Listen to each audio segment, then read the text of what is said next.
Yeah, nigga. Yeah, mama's been lonely. Heaven, she says, baby, I am here. Girl, right now for this girl, but it all sometimes that the rain's gonna wash away, I believe.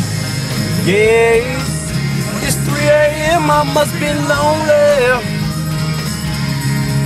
Heaven, she says, baby, no one's out for this girl, but oh, sometimes. Yeah, nigga, I needed that shit. Writing is a part of me. Music is a part of me. I think I'll be one of those guys who's 30, 40 years old, still rapping underneath his breath. I may not necessarily be an artist, but I'll still be doing something. This is something that makes me. This is something that makes me who I am. This is something that builds me. This is something that wakes me up in the morning. This is the thing that gives me that inspiration to keep breathing. Leave it up to boys to men, man. Have women thinking they right. On bended knee. With BB. Yeah, we almost here to the granny's crib right now. On the east side. My family, they guess kind of grew up around here, you know, like that's where they not really, I think from maybe like my father's time on up, they grew up around here. And so after my uncle had passed, my grandma, she needed somebody to come through and take care and kind of look after her, you know, to help out. She's 93.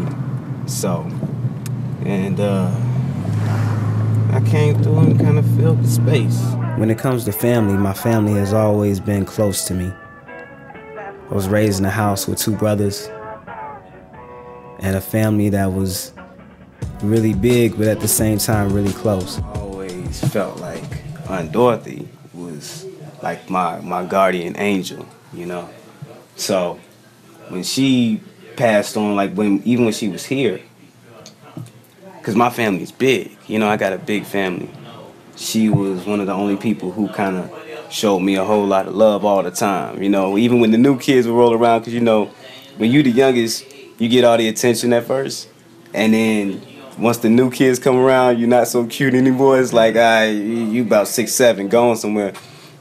She still kind of always treated me the same. My uncle used to always say there's no greater love than family. And I believe that. When my uncle had passed, I had taken on the role of caretaker, and I moved in to help with my grandmother. My grandmother's 93. At the age where she's at now, she's unfortunately had gotten to the point where she has dementia. Is he back to work yet? Don't spend his money. Oh, girl, You can take that hood off. Yeah, you can take that off. You're in the house now. Yeah. Who, me? Yeah, you can take that off. Oh, honey, I just be posing. Yeah, I see. Oh, Lord. She has me. That goes to your other coat. Right. Yeah, that goes to your other coat. Yeah, but she made a hat out of it. I made a hat out of it. No. And then. Were you here when the minister came? Yeah. And then. Did he have shorts on? No. And what I did, and you know what I did then, when I know I would pass my folks, I know I do a no. When I get this hat, you know. I really hate dementia, because it's hard trying to watch somebody that you know and love deteriorate right in front of your face. Every day, you wake up, and they may not be aware of who you are. They may not be aware of where they are.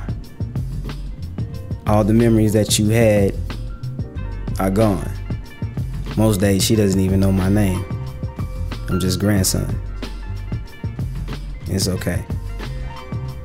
Sometimes it ain't easy, I ain't gonna lie to you. Feel conflicted every time when I leave outside the door, because a part of me feels like I should be back there. I've been at this music thing for so long that after a while it becomes stale. Sometimes it's hard to find motivation all the time, because After a while, things become mundane and routine. You try to push yourself in different ways, and you may not get the results you want, but you get closer.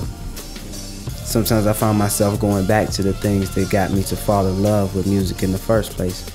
Listen to old CDs, old music, go back to things that I once did that made me feel inspired. One of those things I used to do was go to open mics. When I first started performing, there's no beat, no nothing, during certain times.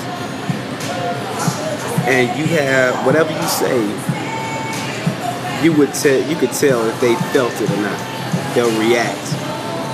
And all you hear is the silence, and all you hear is somebody say, or then you might hear somebody say, ooh, or something like that. Like, that's when you know you're on the right path. You can get that noise, because some places snap their fingers, other people start clapping. Some people, I remember over at 63rd in Aberdeen, they said like, rewind, like they'll make you stop your whole joint, and then you had to go back and say that whole line all over again, and that's how you know it was wrong. If you ain't get the rewind, this shit was lukewarm. On stage, it's like, it's a feeling I think everybody always says that they can't describe.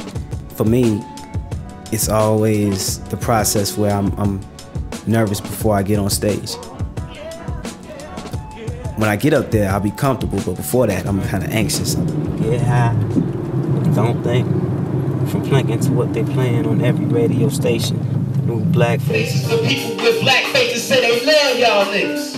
Man, they know they love y'all niggas. World star, yeah, they love y'all niggas. Cause when y'all act like niggas, they making money off you getting richer, man, they love y'all niggas.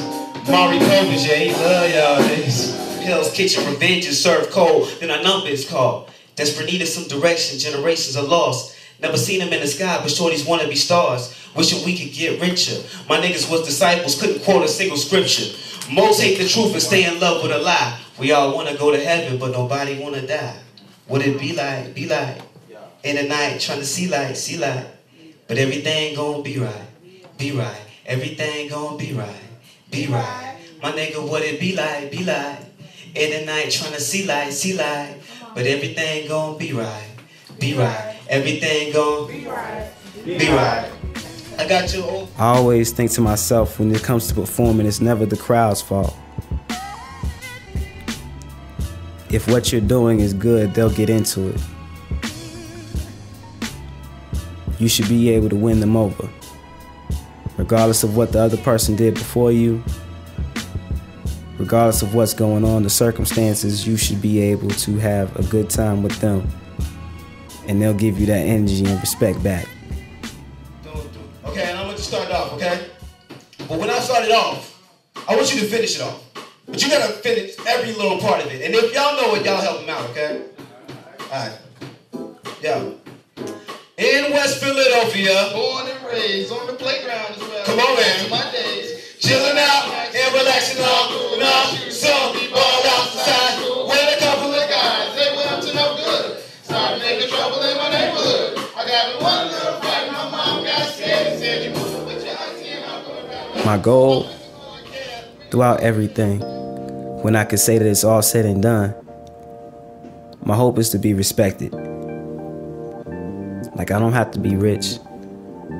I don't have to have any awards on the walls, anything. Like, that stuff is nice. That stuff may serve as some sort of validation to somebody, but to me, I just want to be respected. Whenever God says it's time for me to walk away from that mic, I want to be respected. If I can have that, everything else is just a plus.